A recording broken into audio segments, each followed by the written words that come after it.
दोस्तों, हिंदुत्ववादी टुन्नियों द्वारा आजकल भारत में एक टॉपिक पर खूब चीखा चिल्लाया जा रहा है। The hijab controversy. हिजाब क्या वाकई हिजाब नहीं? हिजाब hijab face off continues. for wearing a hijab. हिजाब जी हाँ, हिजाब को ऐसे दिखाने की कोशिश की जा रही है कि मानो हिजाब इंसानियत के लिए बहुत बड़ा खतरा हो। तो आइए जरा इस टॉपिक पर भी थोड़ी सी बात कर लेते हैं।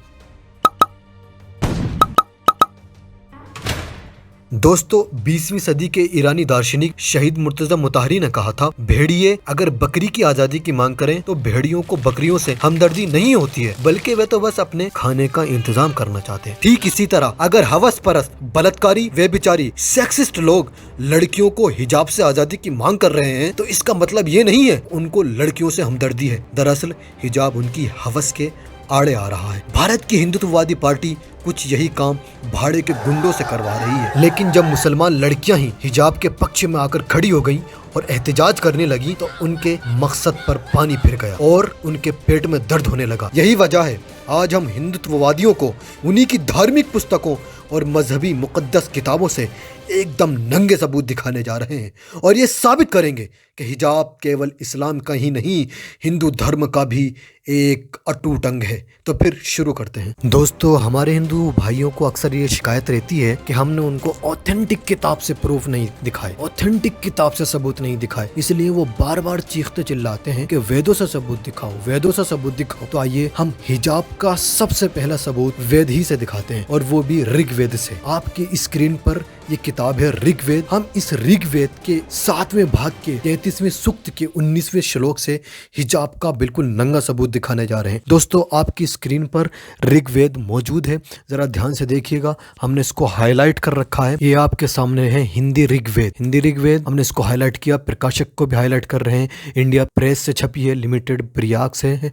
प्रकाशक भी आपके सामने इसका हाईलाइट कर दिया है हमने। अब हम इसको ऊपर ले जाते हैं। पहले ये देख लीजिए कि इसका मूल्य भी दिखा रहे हैं हम आपको, ताकि किसी भी तरह का कोई शक या शुबहा किसी के जहन में डाउट ना आने पाए और हम A to Z बिल्कुल नंगे सबूत आपको एकदम ईमानदारी के साथ दिखा पाए। दोस्तों, अब हम आपको ले चलते हैं 33वें सूक्त के पास। हमने कहा था 7वें भाग का 33वां सूक्त, 7वें भाग का 33वां सूक्त और उसका 19वां श्लोक। जरा ध्यान दीजिएगा क्या लिखा हुआ है। हम इसको जूम कर रहे हैं, जूम करके आपको दिखा रहे हैं। इंद्र ने कहा, प्रियोगी तुम नीचे देखा करो, ऊपर नहीं। स्त्रियों का यही धर्म है, पैरों को संकुचित रखो, मिलाए रखो, इस प्रकार कपड़े पहनो कि तुम्हारा कश, ओष्ठ, प्रांत और पलक, नारी कटी का निम्न भाग को कोई देखने नहीं पावे। ये सब इसलिए करो कि तुम तो होकर भी स्त्री हो, यानी स्त्री होने के नाते तुम्हारा ये धर्म है कि तुम इस तरह लिबास पहनो, इस तरह रहो। बिल्कुल A to Z दोस्तों, बिल्कुल A to Z, 1% भी फर्क नहीं है। इस्लाम में जो हिजाब का तस्वुर है,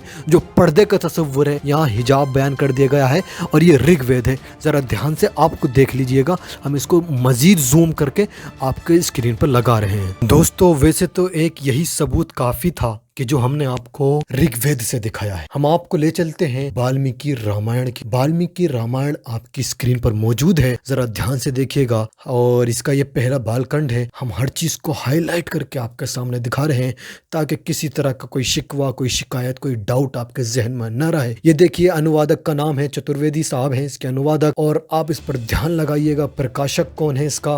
राम नारायण लाल है इसके प्रकाशक।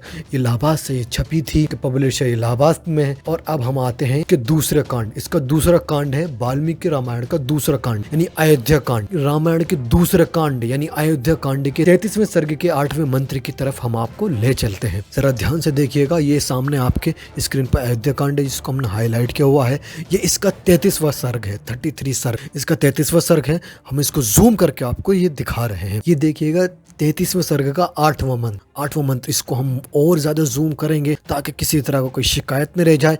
2 अलग अलग कलर्स से हमने इसको हाईलाइट किया है ताकि किसी तरह का कोई डाउट न रह जाए और दोनों बातें कॉन्सेप्ट क्लियर हो जाए। आपकी स्क्रीन पर जो हमने पहले कलर में, ब्लू कलर में इसको हाईलाइट किया, इस पर जरा ध्यान से देखिएगा। कोई कहता जिन सीता जी को पहले आकाशचारी प्राणी भी नहीं देख सकते थे, उन्हीं सीता जी को आज राह चलते लोग देख रहे हैं। यानी सीता जी हमेशा इस तरह घर में रहती थी कि उनको आकाश के प्राणी यानी पक्षी, परिंदे भी नहीं देख पाते थे। वो हमेशा घर के अंदर रहती थी।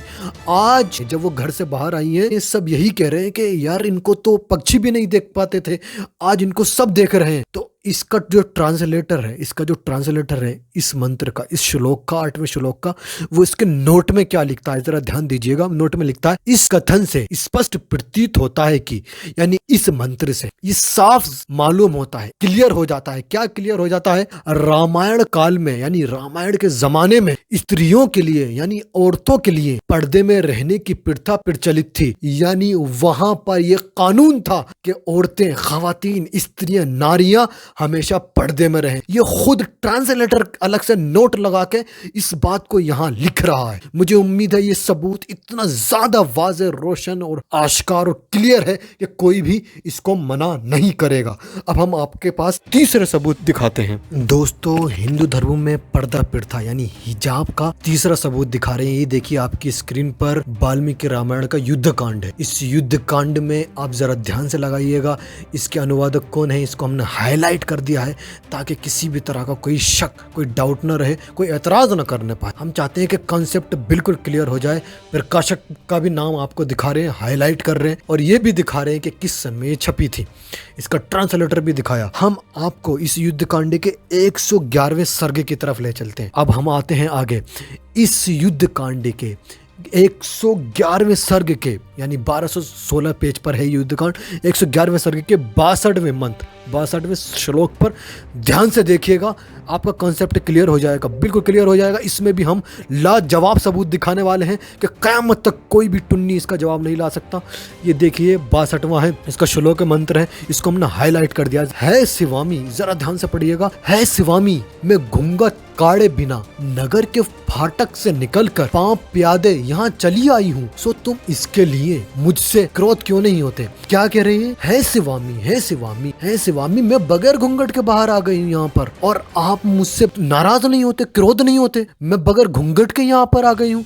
फिर अगले मंत्र में 63वें में क्या है? देखो मैं ही अकेली नहीं बल्कि तुम्हारी सभी प्यारी पत्नियां लज्जा त्याग और घूंघट खोले अंतपुर के बाहर निकल आई हैं, सो इन्हें इस दशा में देखकर तुमको क्रोध क्यों नहीं आता? इस पर नोट लिख रहा है, अलग से नोट लिखा गया है इसके अगले ही पेज पर। क्या लिख रहा है नोट पर जरा ध्यान से देखिएगा ताकि कॉन्सेप्ट पूरा क्लियर हो जाए। नोट, इससे जान पड़ता है कि रामायण काल में भी आर्यों ही में नहीं किंतु अनार्यों के समाज में भी घूंघट ओढ़ने की प्रथा प्रचलित थी। सो लोगों का यह मानना कि प्रथा सिस्टम मुसलमानों के शासन काल से उन लोगों को देखा देखा इस देश में चला है, यथार्थ नहीं जान पड़ता। इसका जो ट्रांसलेटर है वो ब्राह्मण है, हिंदू है। वो क्या लिखता है? वो कहता है कि इस मंत्र से तो ये पता लग रहा है कि ये जो पर्दा प्रथा थी, हिजाब करने का जो सिस्टम था, ये बहुत पहले से है, ये हमारे धर्म का हिस्सा है। और जो लोग ये कहते हैं कि मुसलमानों की देखा देखी ये पर्दा हिंदुओं के अंदर आ गया, हिजाब हिंदुओं के अंदर आ गई, तो वो गलत कहते हैं, क्योंकि ये ठीक नहीं है। इस बात के सबूत मिलते हैं कि पर्दा यानी हिजाब हिंदू धर्म का भी अटूट अंग है। ये हमने आपको खुले खुले सबूत दे दिए हैं। दोस्तों, हम आपसे ये चाहते हैं कि हमारे चैनल को सब्सक्राइब करें, लाइक करें, शेयर करें, और हमारी किसी दी गई जानकारी पर किसी भी तरह का अगर आपको डाउट हो तो कमेंट में लिखें। हम आपको उसके सबूत और भी सबूत प्रोवाइड करेंगे, उसकी लिंक प्रोवाइड करेंगे, किताब प्रोवाइड करेंगे, PDF आपको सेंड करेंगे। हर तरीके से आपको कायल करने की कोशिश करेंगे। धन्यवाद।